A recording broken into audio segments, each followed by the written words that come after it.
All right. Hi, welcome to another episode of Django Chat. I'm Will Vincent with Carlton Gibson. Hey, Carlton. Hello. And we're very pleased to have Jacob Walls, our newest Django Fellow. Welcome, Jacob.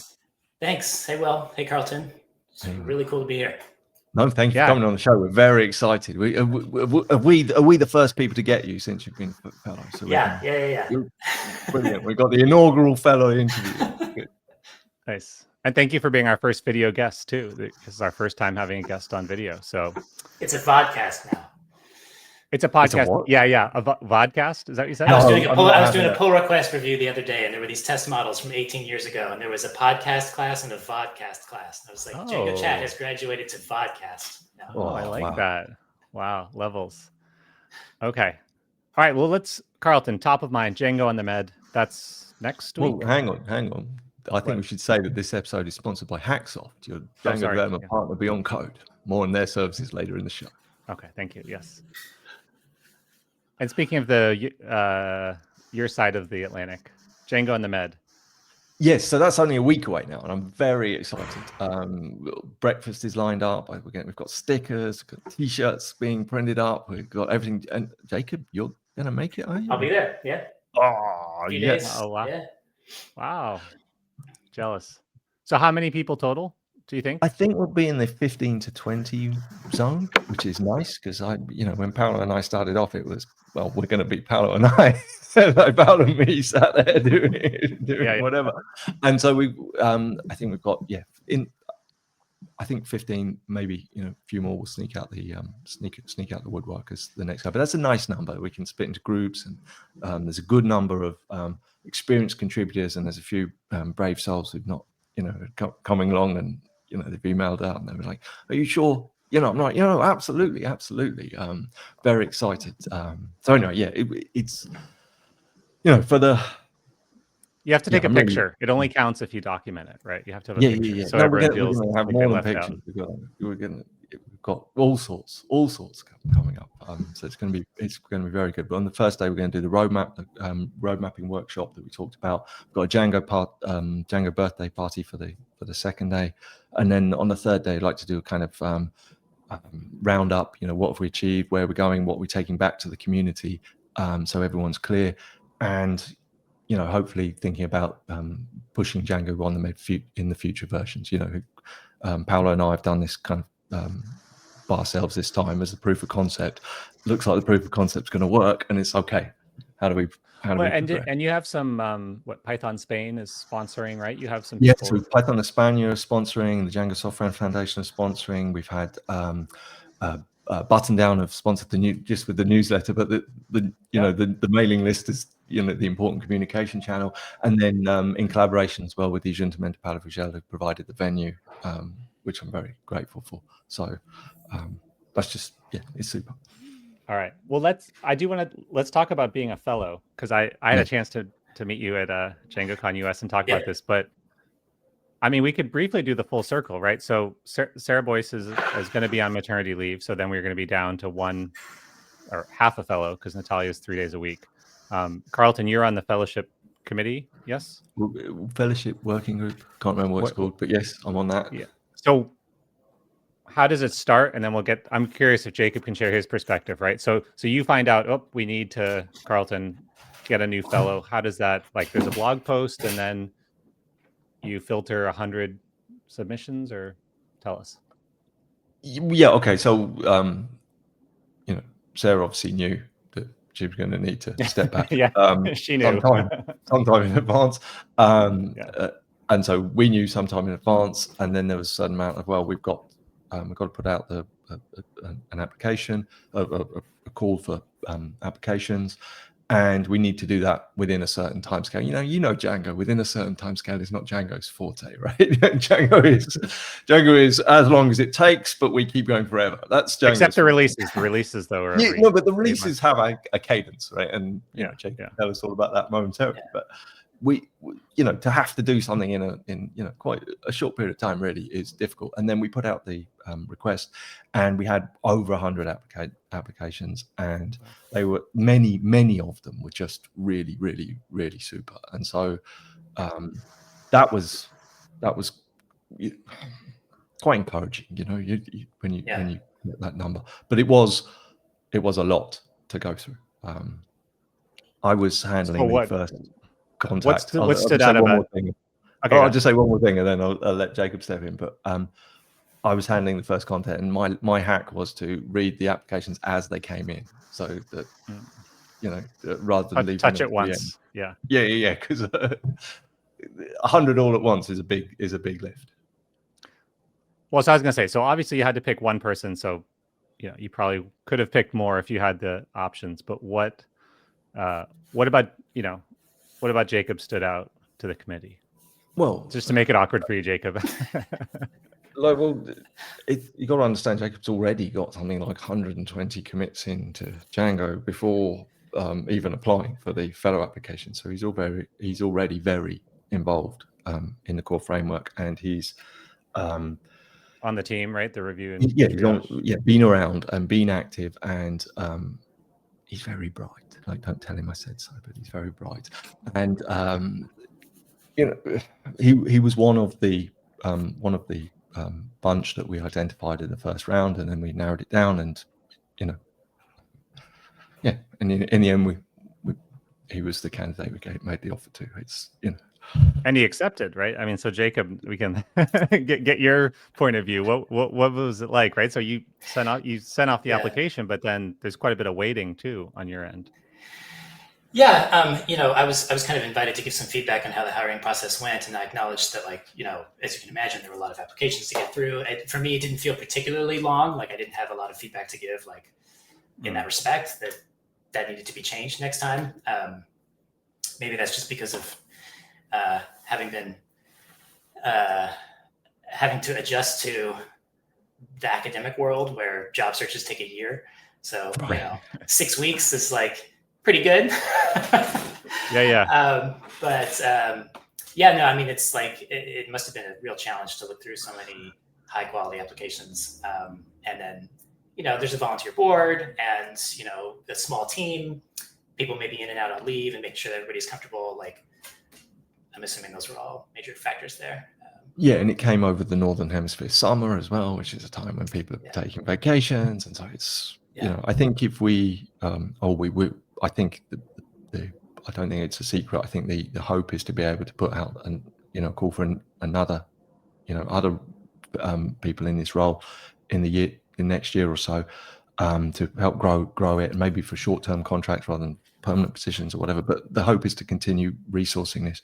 I think next time we do it, we might need to think about making that first review phase having some paid time allocated to it, because it's difficult. It's difficult to come to a consensus between four or five people when those people are all on volunteer and they've got work, and if it's only 10 applicants, it's a much easier thing. But when there's 100, that's hang on. Okay. So anyway, well, glad you accepted. We want to talk about Django 6.0, but quickly. I want to go back. You just said academia, Jacob. So I was going to ask him to say quickly his background. So I trained. So I did music and philosophy in undergrad, and then went down the music composition path, music composition and technology, and that's kind of how I caught the programming bug. You meet almost any composer of concert music, and they're all dabbling in electronics. It's kind of just an expected part of your bag of tricks. Not Python right at the beginning, but that came later. Also, between degrees, I moved to Madison, Wisconsin briefly, and I was working in a QA job at a healthcare tech firm. So it's actually something that I think shaped I didn't know I would go into software eventually. It was just a throwaway job for a year, but coming back to software later, I kind of realized my first time getting my hands in the clay really with software, being in QA, kind of did shape how I think about, that much experience with testing really did shape how I think about software. Did a PhD in music composition, and again, was dabbling in technology along the way. And then had a course in Python and programming techniques during that PhD. And that set me up to, right after my fellowship ended and I needed something lined up, there was a sheet music retailer that reached out to me. They were looking for somebody who had music theory experience, Python experience, and or software testing experience, actually, primarily, and was local to the Philadelphia area. And I was like, hey, I'm that unicorn. All I had to do was put those keywords in LinkedIn probably and get one result. Right. So I ended up there. They were doing this interesting project in creating a better sheet music search engine that wouldn't just search keywords from publisher blurbs, because every publisher wants to tell you that their band medley is the best Christmas medley that's ever been written. That's not useful information. So we were scraping PDFs, trying to extract musical information, try to extract queryable ranges of instrument profiles that band directors could save and perform. And then COVID hit, and that wasn't a moneymaker, and I got redirected to all kinds of other stuff. So anyway, I had a really interesting couple of years as kind of a Python generalist / project manager / sort of finger in every pie kind of thing. And it was around that time where the senior developer I was working with had left to go start at Meta. And I realized, like, I need to learn more, right? I'm still pretty junior. I don't have a senior developer looking over my shoulder all the time. And that's honestly when I got involved in Django, because I thought, you know, I want to learn more about the web. And there's this community where you can get involved. You can volunteer some time working on pull requests and tickets, and you'll get feedback. And so that was kind of how I got involved in Django. And then it just so happened that my next roles after that all involved Django. And so I stayed involved and tried to bring my knowledge of what was going on in Django to those roles and say, hey, we can install this package or extend what we're doing with the ORM. Look how expressive the ORM is these days, yada, yada, yada. Yeah. I always say that contributing to open source is like one of the best ways to level up, one of the best ways to learn. Yeah, that's exactly what happened to me. Yeah. I mean, you get to see quite good code and quite clever people give you feedback, right? Yeah. Yeah, and so that's what's cool about being a fellow now, is that like I get to pay some of that forward, hopefully, with luck. Yeah. And how long you been doing it now? 2 weeks? 2 weeks, something like that? Let's see. Yeah, like 5 weeks, something like that. 5 weeks already. So one of those was a conference week. I was at DjangoCon US in Chicago, early September. Yeah. And how are you settling on your feet? I mean, it's been great. I'm in the lucky position to be able to kind of start in a role where I've been doing many of the tasks before. Obviously, I mean, I hadn't been on the security team before. I hadn't been rolling releases before, but like I'd seen kind of the guts of how Django pull requests and tickets go. So that part was relatively smooth. I should also shout out to Sarah and Natalia and the many people at the DSF who worked very hard to make sure that I had a smooth onboarding. That was great. But yes, it's a welcoming community, and there's a lot of trust that's bestowed on you kind of right when you start.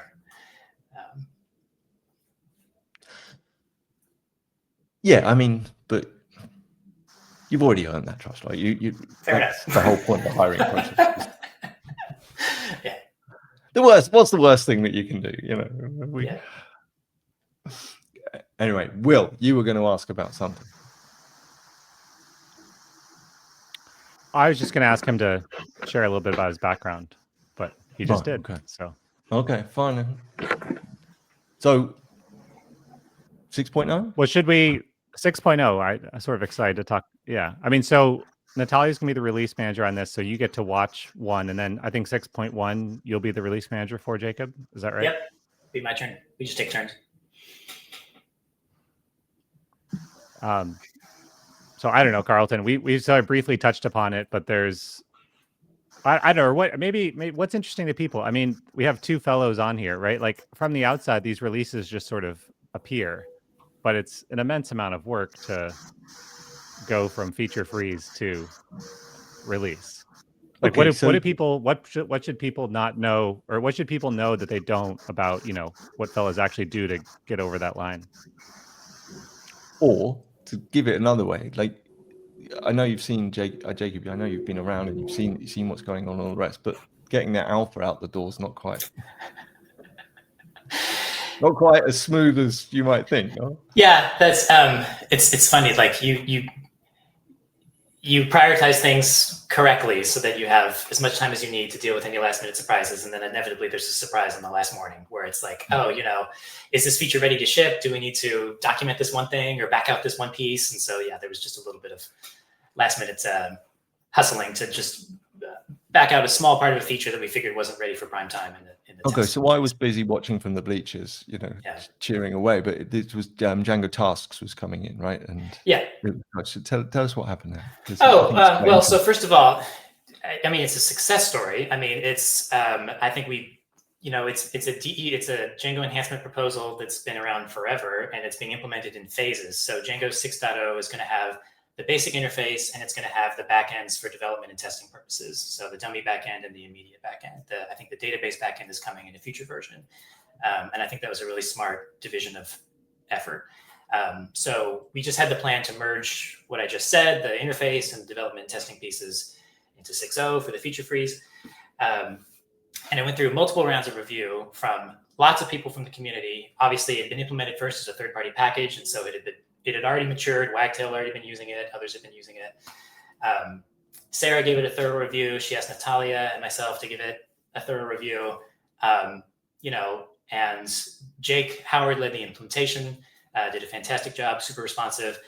And then, just the night before the feature freeze, I think it was Simon piped up, said, like, did you remember to check this against multi-database setups? And it's just like, that's the one thing nobody had on their checklist that, like, and it made me think, like, oh man, there needs to just probably be a checklist for every major feature. Just has the integration against every major part of Django been checked, and it's just we missed multi-databases. Right. So quick little panic. I was gonna say, the good thing about being new is you have fresh eyes to this, right? So like, at least for me, whenever I started at new companies or I had people join my team, I was always like, the first 2 weeks, write everything down, because you're going to get tunnel vision really quickly. But yeah, checklist that's added on by future fellows is a good idea. Yeah. Sorry, Carlton. No, I was just going to say, so quick little panic, quick little two shuffle, and then I saw the. Well, it's great. Everybody volunteered to help. Jake was like, do you need help? Like, he was around that morning watching it. Natalia had already asked me to prepare the PR so she could approve it and merge it. It's like, and we had backup there because Jake was ready to help too. So it was great. Yeah, and then the feature freeze went out. The feature freeze happened. I mean, because there's two bits, right? There's the feature freeze where you say, right, no more's going in, and then there's the alpha, and it's kind of up to the release manager to say, look, the alpha needs to be a couple of days later. It's like, look, I've got one PR that I'm going to merge, but nothing else. That's okay, but obviously the expectation and the want is to get it out on that day. So there's a sort of pressure to release it. But I mean, good experience. People should download it, check it out, run their project test suites, report issues. Had any big ones come in already or not? Nothing. Yeah. Nothing. That means no one's been testing it. Come on, folks. Get up there.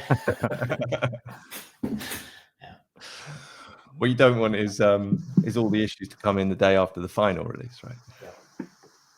Okay. Yeah. Can I ask about? Okay. Sorry, there's a little bit of lag. Carlton, you go, and then I'll. Well, I was going to ask, what you're most excited about in 6.0? I mean, we talked about the headline features. Well, I mean, if you've covered the headline features, I mean, tasks. Yeah, obviously, it's having better development and testing tools for tasks is, I think, going to be a huge win for developing. Being able to turn celery off, it's going to be great.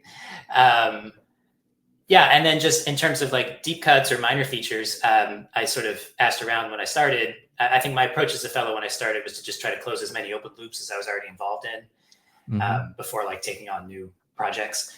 And one of them was a kind of PR that had been sitting in the review queue for ages, and it had been a contributor that was sort of what I think sometimes people call taking the vulture approach, where they take a PR that's stalled and then they take up the mantle and try to run it to the finish line. And this is somebody that I'd iterated with as a reviewer before, and I was kind of building expertise in an area I wasn't totally familiar with. It was in Postgres full text search, and it was creating an expression called a lexeme that you can use to sort of safely wrap user input and compose queries with those pieces of user input and negate them and combine them without having to escape everything by hand, which is complicated enough that it might turn you off from trying to even implement those kinds of features. And so I'm poking around in a contrib.postgres, an area I don't know very well, and it got as far as I could with it. And so I kind of asked Sarah and Natalia, like, hey, is there any this contributor's been waiting. Can I just try to bring this over the finish line? And they said, yeah, if you have the bandwidth, go for it. And we got it into 6.0 with an assist from a few reviewers at the last minute that were able to sort of validate that we weren't far off from the mark. So that was cool to be able to land that kind of out of nowhere right before the feature freeze. Yeah, we weren't expecting one. Yeah. Well, as you said, you'd spent so much time on the other side, and now that you're in a position to do some of these things that maybe aren't as publicly visible, but you know that within the people committing code, like that's a big deal. It feels good for them, feels good for you, like, you know. Yeah. So I have one more kind of question that I'd like to dig in just on this topic. It's kind of about Django's roadmap and your thoughts on how we go forward. So it always strikes me that every release it knocks it out the park. You know, go back as far as you want. 4.2, great release. 5.0, great release. 5.1, another great release. 5.2, another great release. We've got another super release coming up this time. And yet, it's all done on volunteer. It's all done on volunteer basis. It's just what happens to be ready at the time. I wonder how you feel about that over the medium term. And you had a blog, you had a forum post on this, Carlton, we'll link to as well, I believe. Did I? Oh, brilliant. Okay. Didn't you? I might have done. Yeah, you did. Because you asked, sorry, because it's behind the scenes. I'm pretty sure you posted something and then you asked me to jump in and, you know, boost it or something. One of us is losing our mind here. Sorry, go ahead, Jacob. I mean, it's a tough question because it's on the one hand, it feels like it's risky, you know, like how can you depend on contributions from volunteers and to be able to ensure that something is ready enough to merge. On the other hand, it's like if it ain't broke, don't fix it. You know, Django's really lucky that it doesn't have like this, you know, invisible hand of corporate money behind it, like telling it what to do. Like that's very good for Django. So I'm not saying you should change anything at all in that respect. And I think, you know, if this success is going to continue, if we're going to still have great feature release after great feature release, it's going to depend on people who just believe that, you know, new features and new and important features can still land in Django. Like it's not that we're closed for new features. I've seen that on Reddit. I've seen a post like, oh, you can contribute to Django, but they just do bug fixes. Like you got to understand, you know, no new features really. But that's Reddit in a nutshell, isn't it? Like, because it is, but get the major releases and go, well, look at those, and look at those, and look at those, and look at those. That's true. And but I just, for people listening to this podcast, it's like if you hear your coworkers talking that way, like just, I think that's my answer to your question. It's going to take people continuing to push back against that idea for the success to keep happening.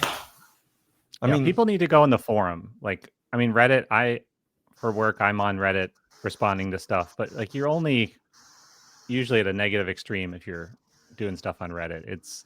There's some signal there, but it's a lot of noise. I would say, right, if you go hop in the Django forum and you're still finding people pretty riled up about something, that's a good signal because that's a self-regulating community and that's where more quality happens. So the reason I'm interested is because with Django on the Med, we're going to do the roadmap workshop, and the idea is to come out with some sort of key things that, you know, we can take back to the community and say these were the ideas that were raised at the workshop, but then do a teeny bit more and kind of break them down a little bit so that they're addressable to contributors. You know, the example I keep giving is modernize contrib auth, right? That's just too big. You can't do that, but you know. To break it down and maybe, you know, do a survey of the available two-factor auth options in the community so that, you know, we know we've got a starting point. Well, that's really addressable to a potential contributor. And I think if we can identify those and, you know, help to identify addressable things, then it's not that we haven't got contributors, we've got lots of volunteers. And it's guiding them to things that the community wants to see go forward. And that's kind of independent, I think, of having a big corporate sponsor who's paying for things to get done.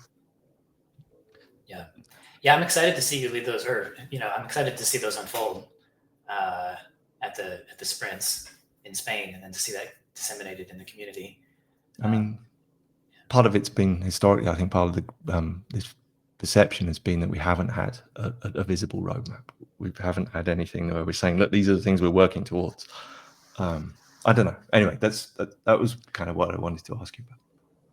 Is anything about APIs going to come up? Because that was one of the takeaways from DjangoCon US. Yeah, I would imagine that will get raised. I mean, nothing more to say on it right now. Well, I fired off last time. Jacob, what do you think? I think it's time. I'm glad that we're not just ignoring it. I think I'm eager to see how much we can do with less, I guess. Are there forgotten bits of Django that we can build upon, that leverage parts of, I don't know, doesn't require ingesting a whole new apparatus. Yeah. And honestly speaking, from my own personal experience, like I can't answer that question. I'd love to sit down and play. And I don't have time during the week as a fellow to just, sit down and play. At least not right now, not this week. So I'm excited to see what other people are going to come up with. Just on that, actually, this week there was some discussion again on Mastodon, and Emma, who's on the steering council, she put she put out a proof of concept around the blog post that she'd written on. That's great. I remember that post. Yeah. So there's a little package called Django REST 2, I think it's called, and it's tiny. It's lovely. It's got like a list view and a crate view, and it's got all the sort of the CRUD views, and it's got a serialization method.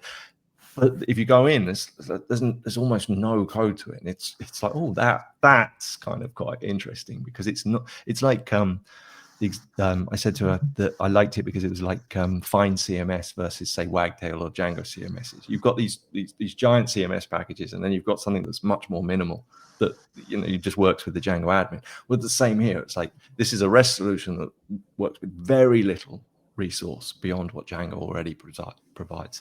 To talk, to your point about looking for something more minimal. So I was excited about that. So you just said, I'm going to bump in one more question, because you just said, and I really am going to let Russ. You just said about not having time to potter on things during the week now. I knew you were going to pick up on that. Yeah, no, it's like how you finding that aspect, because the fellow role can kind of consume you. There's so many tickets, so many issues, so many things going on. It can kind of consume you. I guess to play, I guess, the other side of that argument, I guess you could suggest that, like, okay, you can't be effective in your role unless you allow yourself enough time for professional development and have a play with something you need to have a play with. And I would say, sure, that's the feeling I came out of DjangoCon US with, which is that, like, oh, I need to spend 45 minutes playing with this and 45 minutes playing with this just to keep up with the conversation. And so there's a time and a place for that, and I think it's going to come. But also, it's like I've started in the new role, and we've got a backlog we want to start hacking away at. And I just kind of feel like that's in the first part of my tenure. That's the part I want to focus on. And maybe down the road there'll be time for trying to. Well, Carlton, you're talking about guiding contributors. If guiding contributors effectively means having a play, or just doing a survey of the tools out there. I mean, I don't know. Maybe conferences are also good places where that happens. Like speaking with people at DjangoCon US, I didn't realize just the force or weight of opinions people have about things like DRF. Like I knew people had opinions. I didn't know they had opinions about it.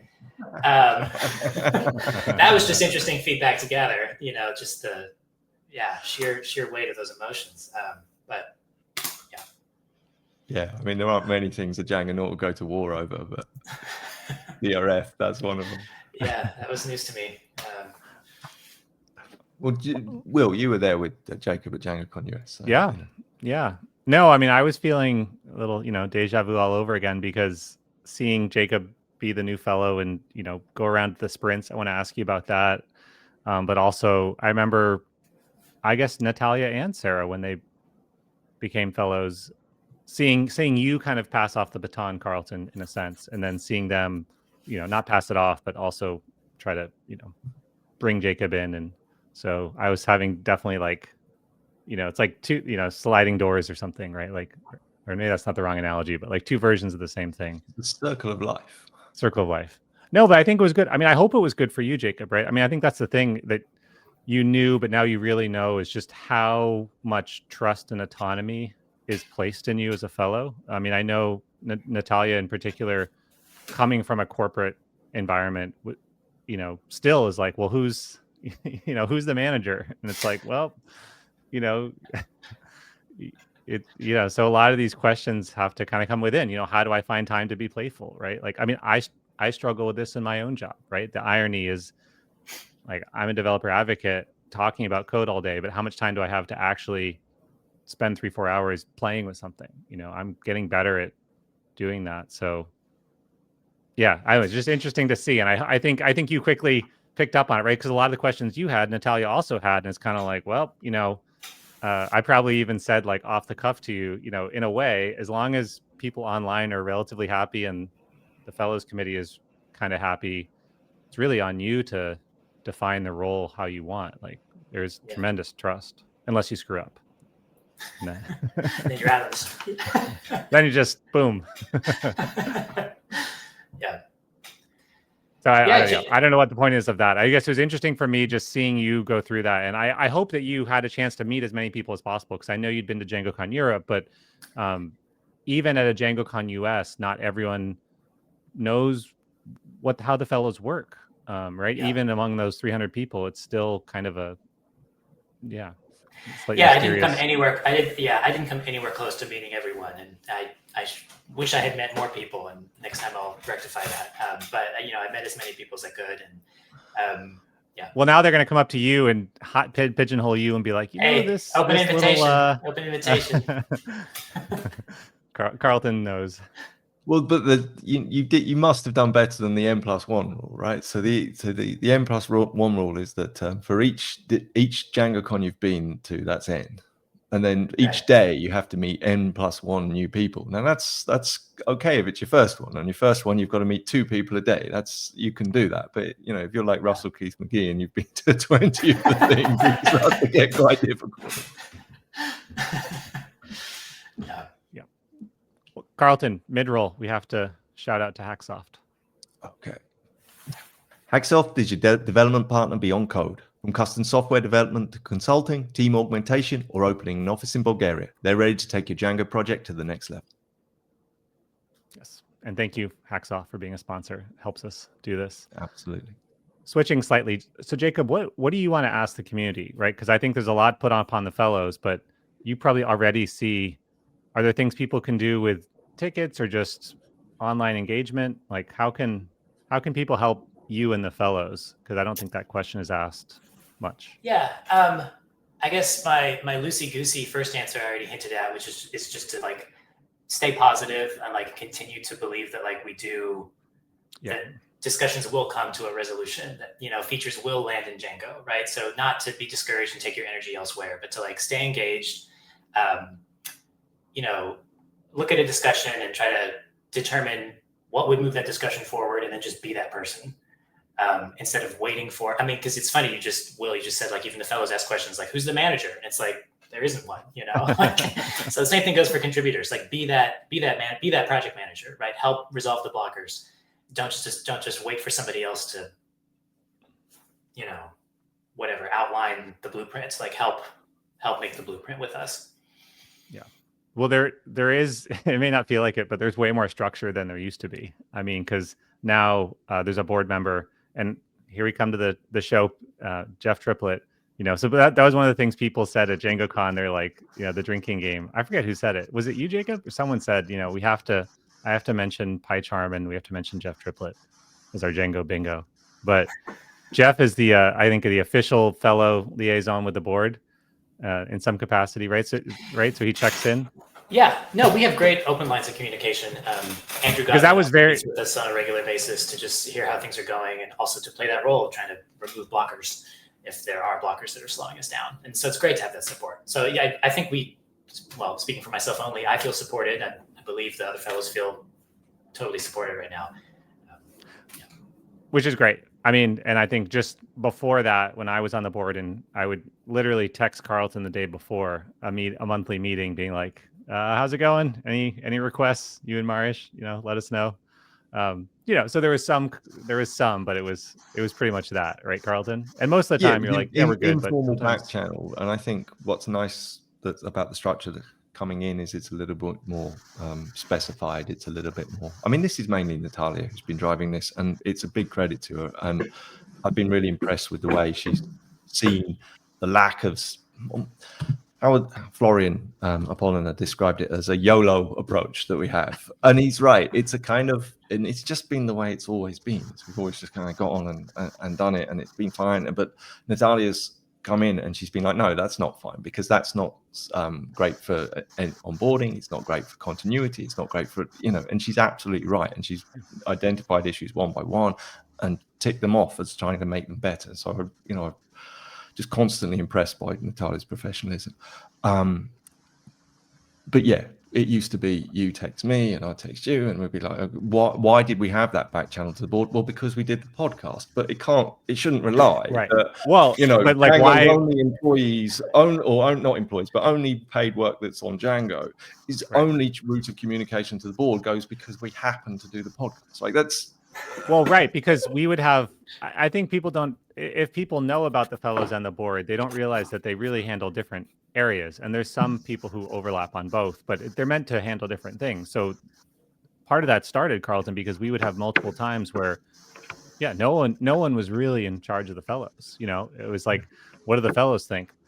I don't know. Like, you know, that's kind of why I got in the habit of asking you. And I'm hopeful the steering council now, because there was no steering council role. There was a steering council. It wasn't doing anything, and for the entire time, there's no guidance coming through and no communication with the community. And I think what we're trying to do on the steering council is kind of get that going.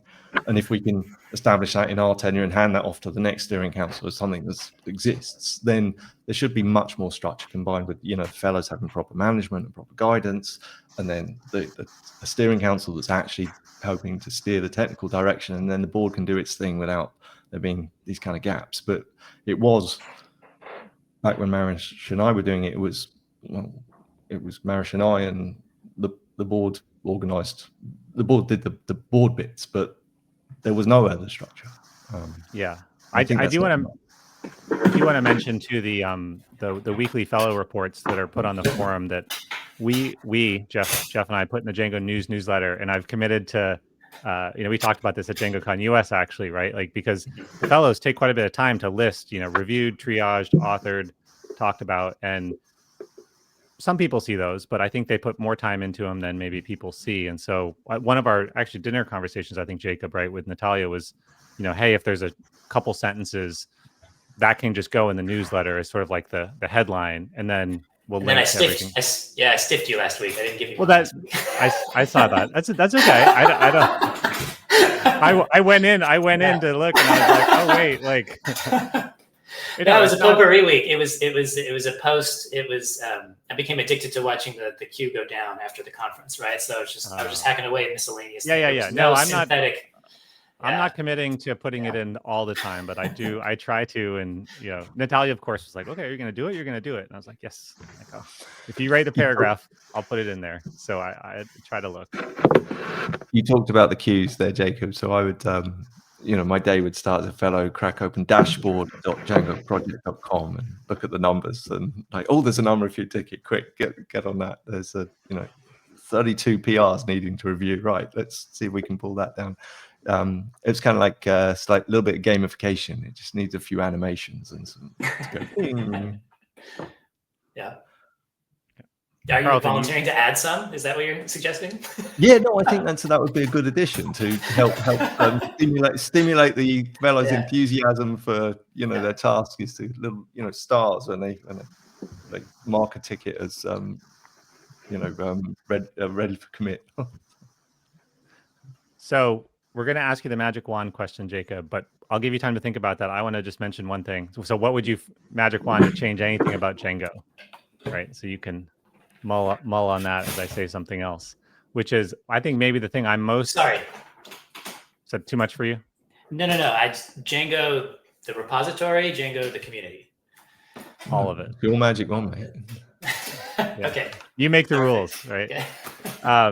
One of the things I'm maybe most excited about, or not excited about, but I'm pleased to see, is that in the Django newsletter, there's a updates to Django section, which Sarah Boyce initially started, and now members of the Django Not Space often come in and do, where they'll say, we had X many pull requests merged in, and do a little description. And I know that, like, I don't live in track. Like, I don't always see, like, that's my entryway in to see every week, oh, there was 10, 15, whatever number of tickets handled. And so I'm personally really, I kind of feel like I wish we had more visibility to that point of how dynamic Django is on the inside. Again, it's double digit basically every week are merged in. And so maybe I should go on Reddit and find that post and link to them. But I'm really pleased about that. I think we could do more with it, but I think it, even within Django, like there's people, if you're on the review and triage committee, like you're seeing it, but then, and I think this was Sarah's like sort of insight was like, well, people aren't even seeing that level, let alone, bubbling up to like a major feature in a feature release. So I'm really happy about that. And I'm open to ideas on how to shine a light, I guess, more on that around. So both you, the fellows, you all just slamming through so many tickets every week, and then also things actually being merged in. So how do we disabuse people of that notion that nothing's changing? Because, stuff is changing. Anyways,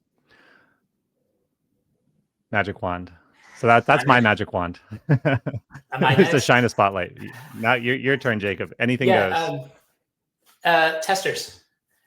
We need more and early testers, and more of a culture of testing, more of a culture of like, I'm running my project suite.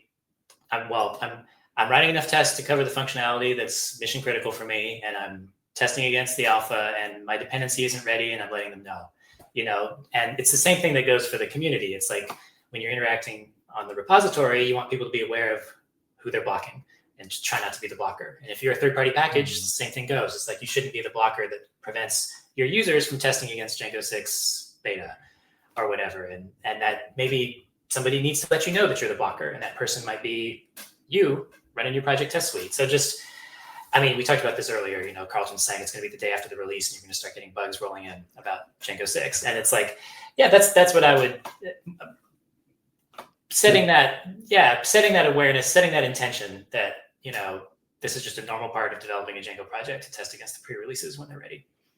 I mean, if it's any incentive to people listening, like the fellows do keep a mental note of who reported the bugs during the alphas or during the pre-release and who reported them the week after the final release, right? They know. They're like, oh yeah, you're that one. Yeah, same again, is it? Okay. You just need that external list, Carlton, to share with. Oh, here we go. Oh, no. It's not like it's not like the Knox list. We're not gonna, but it's who's testing and who isn't, and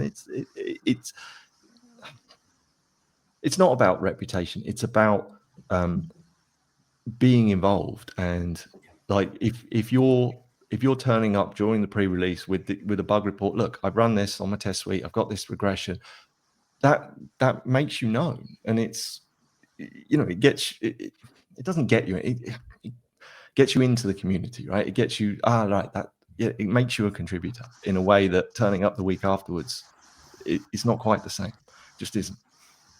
Also, there's a huge self-interested reason to report it early. It's like, we'll fix it before the release. Yeah. But yeah. Well, one thing on testing, I'll put a link to it. I've been struck by there was a recent article on epic.ai talking about so these benchmarks for LLMs, and one is SweBench verified, which is largely around Python projects. But this is one of like the big when you see like percentage, Sonnet 4.5 is 90% and GPT-4 is 70% or whatever. It's 46.2% of it is Django. Is like LLMs testing against Django. Like it's not even, there's probably, if I was smarter, there's a way I could show it on the screen for video. We'll do that in the future. But it's, Django is just there and has these testing suites, and other people are testing against it, sort of. But it's not like there's not tests in Django. Can I ask a question about that, Will? I saw Adam Johnson tweet about this, that the LLMs were cheating. They check out the repo, and then they were using the git log history to find the commits by Mariusz to solve. They're just Mariusz AI. Yeah, no, totally. Let this be a lesson, right? Shorter and less useful commit messages all the time. Yeah. I'm debating if I can. Should I try to? We'll just try it. Risky. Come on, let's see if we can get this software to work. I don't want to share image file. Oh, okay. Hold on 1 second. Let me save image as. See, we're just learning. We're doing it live. Boom. Nope, not that. Here we go. Okay. While you're doing it, I did remember the issue that I opened a discussion on the forum about. Hey, look at that. Well done. Who's got game? So we'll put a link to it. But this is, so again, the SweBench verified, and it's so the point of the author, I think, was like, it's pretty low diversity of code bases testing this. But, I mean, and why is Flask 0.2%? Where's Fast API? Anyways, interesting. But is this one of the reasons why these tools are supposedly very good with Django? Is because they're kind of almost trained against. Yeah, Django. well, and Simon Willison has talked about this a lot. I mean, because Django's 20 years old, because it's so well documented, because it's so established, it's just sitting there, right? So it's as mature as any code base is. So, all right, look at that. All right, oops, now we're in the wrong. Here we are. There we are with that. I quite like the other. I quite like the mixing up there. So, okay, I was just saying. I remembered the issue that you were talking about. I opened a discussion about whether we should change Django's versioning number. Yeah. Sorry, one idea I just put it as like, well, we could use a cal verb, because I think the problem people have, and I see it after the 0.0 release, and the point, that's what sort of made me think of it again, was that 6.0 will come out, and it's no different than 5.3. It's not like a major version in the semantic version in sense of it. And so we go 0.0, 0.1, 0.2, and that's the LTS, and that's the cycle, and it has significance, but you have to know quite a lot of Django before that becomes meaningful to you. And I know, Will, you've talked about this. This is why I asked you to comment. Is that your books? People, they're 5.2 ready, and people are like, oh, but what about 6.0? It's like, but 6.0 is the same as 5.2 in almost all ways. Yeah, I mean, you're just scratching my scab. It's not just me; it's any content creator for Django, and there's not many of us. Yeah, it's too much to have to update every 8 months. But you also don't need to, right? Because nothing's changed in 8 months. Like, really, not nothing. Yeah. No, effectively nothing. A learning Django book, learn Django book. Yeah, that's not changed in 8 months. Django hasn't changed that much. I updated a lot, but yeah, Django hasn't changed. But yeah, I can tell when someone writes in, some issue. Oh, this isn't working. I'm like, oh, you're on the, I can tell which version or pirated version they're on. But yeah, it doesn't change that much. It almost never changes. There's like one small thing that, and I'll usually do I'll do a tutorial on it, and if they just search for it, they can find it. But yeah, it's incredibly stable. And I don't know, look at Python, right? Like, I'm not saying Python's perfect with like every year is like 3.14, 3.15, 3.16, but it does present a feeling of stability, even as we know there's some Python releases that are a lot bigger than others, like 3.6 with F strings, right? Like, they're not all created equal, I would say, from the outside. Maybe Hugo feels differently, but anyways, yeah, I'm in favor of it. I mean, I've sort of given up on trying to push that boulder up the hill. But there was a good discussion. There wasn't any, I think, given the discussion, I think probably the status quo until someone comes up with a better idea. But yeah, it was just. But acknowledgement of it being, in one, Carlton and I, we're going to do an episode on the Django survey results, which come out soon. But one thing, again, I think it was 4,500 people, so it's not the whole community, but it's quite a lot of people. 83%, something like that, claimed they were on the latest version of Django. So not even the LTS, like the latest version. That feels high to me, but I think it's great if at least 4,500 people are doing that, right? So maybe, I don't know. The LTS thing is great, but it's a real, you will find, Jacob, it's a real burden for the fellows to support for 3 years. If it's not already apparent. Yeah, well, I mean, Django's benefited from a really clear backport policy. So the more we can just sort of direct reporters to the policy, it takes some of the heat off. Yeah. All right. So I think we're at our books and projects stage of the show. So this is optional, Jacob. You're not required. Yeah. Carlton and I are trying to start a new thing. So I'll go first. Project, I want to shout out Django watch files from Adam Johnson.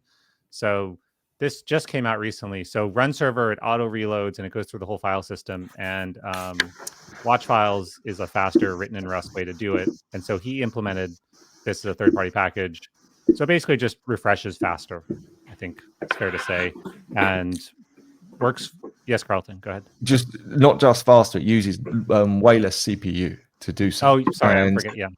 Yeah. And so the key point there is if you're developing on battery, it's going to make a massive difference to the amount of time you can develop with versus the built-in file stat run server, which you're probably going to use 10% CPU, which it's just ticking away, burning your battery all the time, whereas the watch files approach is much more efficient. So I think it's worth giving it a go.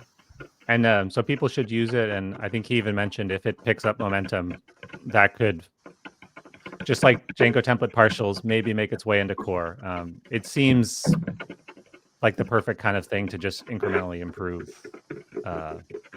Django. Anyway, so I've been using that. That's cool. Carlton, do you have a project? Yeah, I do. It's another one from Google Summer of Code this year. And it's another one that we'd like to have in core. But we don't want to experiment in core. We want to test things out. So it's Rafi Khan, who as part of Google Summer Code, did Django admin key shortcuts. So they're keyboard shortcuts for the Django admin. And it's a lovely looking package. It's small. It's lovely to play with. But we need people to test it and feedback and get some community engagement with it to make sure that it's stable enough and all the rest of it, and whether the design decisions are right, and all those other questions that to start using it, play with it. Do you like it? Are there bugs? Are there issues? Are the keyboard shortcuts defined correctly? Do they clash with other keyboard shortcuts that you've come across? Are you able to define your own custom ones in the way you want to? These kind of, is it right? I think would be a lovely package to merge in for accessibility and usability around the admin, which is probably one of the main reasons why people use Django. And so I really recommend people trying that out. We do need the community feedback on that. Yeah, there's a nice Django blog on it, which somehow I missed. I must have been at DjangoCon that we'll link to September 4th. Jacob, did you have one? You don't have to, but no, I did think of something. I was recently on a project that had a lot of SQL objects that needed to be managed, and we started using Django PG Trigger, great, but we had other things that weren't Postgres triggers. So I was looking around for something that would act like that would be able to calculate forward and reverse migrations from a single source of truth, instead of spraying your 150-line forward migration for deploying this, hefty object, and then you're another 150-line string for the reverse migration, and now your migration file is unreadable, and you have several versions of it. I was like, there's got to be something in the community for this. And there was this old solution in the community that's recently been forked to be tested against recent Django and Pythons called Django Migrate SQL. I think the fork is Django Migrate SQL 2. And you just put it in your install apps and it just works. And now we've got like real clean Git diffs on our, on your 150-line Postgres functions. Also, as well, you've actually got backwards migrations, right? Because you talk about that 150-line backwards migration as if it was real, as if you'd actually written it.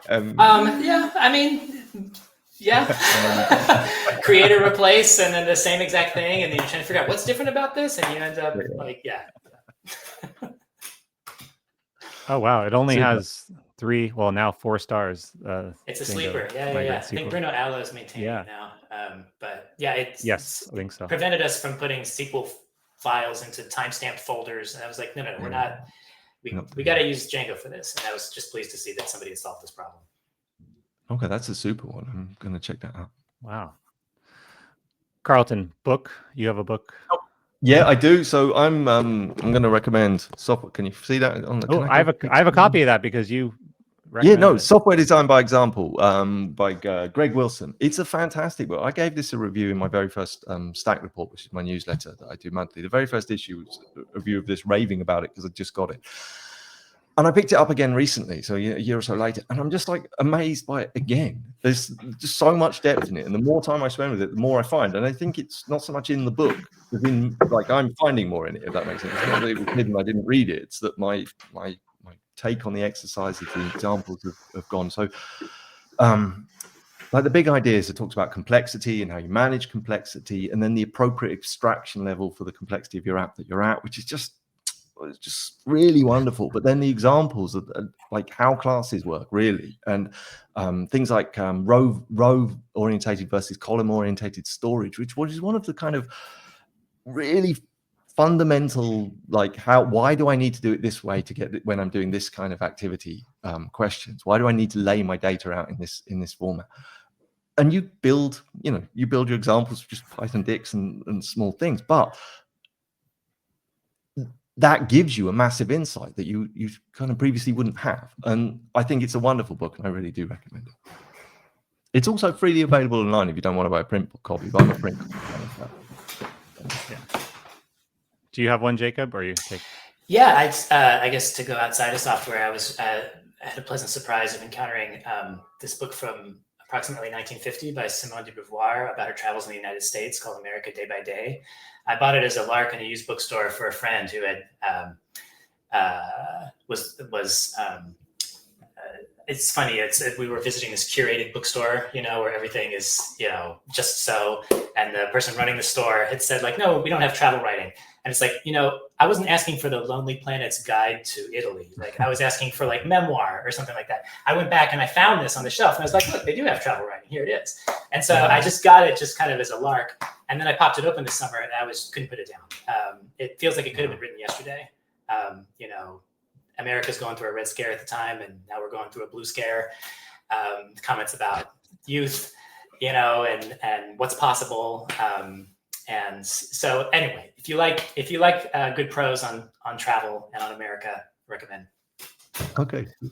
Wow. Awesome. Mine is a short one. Hunting game. Oop. There we go.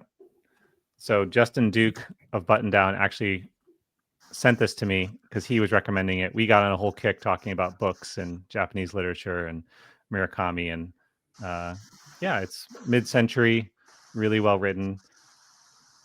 There's something about like really good Japanese novelists. I don't know why exactly Japanese translates in such an interesting but still good way to English. I'm sure it has to do with the translator, but it's very, I don't know, very Japanese, very sort of like almost English in a way, Carlton, like very like things not said but implied. That should be on the bingo card as well, to be honest. So anyways, I'm enjoying it. It's more about the writing than I think the topic. It's about like a love affair and stuff. So yeah, I'm unlike Carlton, I can't always read software books to fall asleep at night. Sometimes I mix it up. But the software books are the best thing to put you to sleep at night because they're really, really boring. Sometimes. All right. Did we miss anything? I think we've covered most of our stuff. Anything? Well, Jacob, anything we didn't ask you or you want to say? Well, no. I mean, thanks for having me on. It's been, an exciting first few weeks as a fellow, and now even more exciting being on this podcast. So thanks for inviting me in. Yeah. Thank you for coming on. And we'll just say this episode again was sponsored by Hacksoft, your Django development partner, Beyond Code. Learn more about their services in the description. And thank you for sponsoring. And thank you, everyone. Next time we've got some really good guests coming up. We won't give it away, Carlton, but we've got some really good guests coming up. You know who I'm talking about. I have no idea. I'm excited too. No, I do know. You just jogged my memory. I wasn't thinking about it at all. So when you said it, I was like, I don't know who's coming up. But then, yes, I've never thought about it. We have got some good ones. Okay. So we're at djangochat.com and on YouTube. Thanks, everyone. We'll see you next time. Bye-bye. See you next time. Bye-bye.